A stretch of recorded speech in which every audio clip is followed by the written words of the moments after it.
برائے مہربانی ہمارے اس چینل کو سبسکرائب کیجیے، ویڈیو کو لائک کیجیے اور زیادہ سے زیادہ شیئر کیجیے۔ جزاک اللہ۔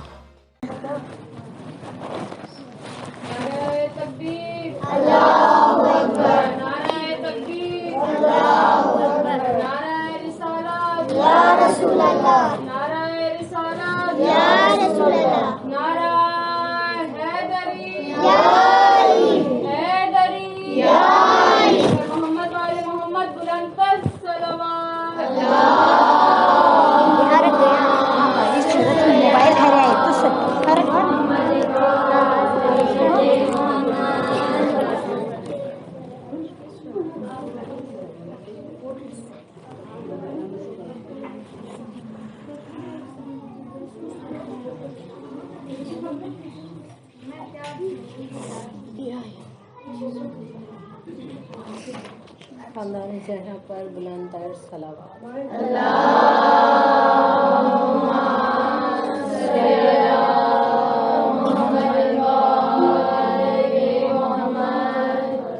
مجلس کی قبولیت اور امام وقت کی آمد کے لیے بلند تر صلوات۔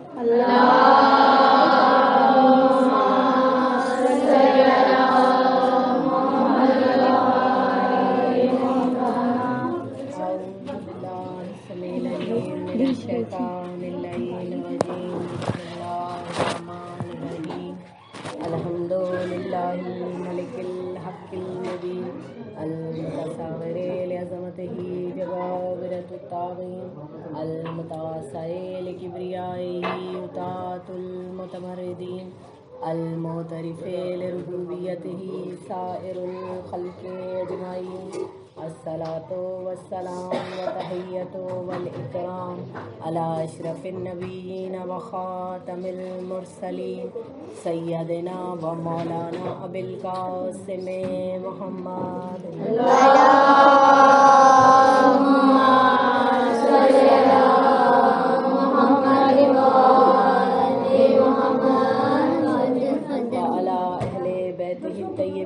الطاہرین المعصومین المظلومین اما بعد فقد قال اللہ تبارک و تعالی فی محکم کتابہ المبین انما یرید اللہ لیذہب عنکم الرجس اہل البیت ویطہرکم تطہیرا۔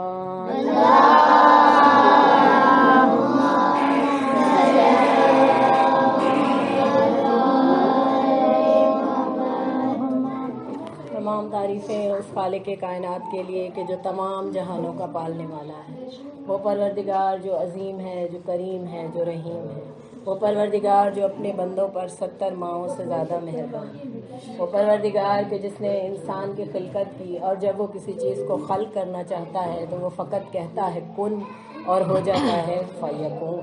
یعنی اس کی خلقت کی شان یہ ہے کہ جب اس کی مشیت سے کوئی چیز گزر جاتی ہے تو وہ فقط کہتا ہے کن۔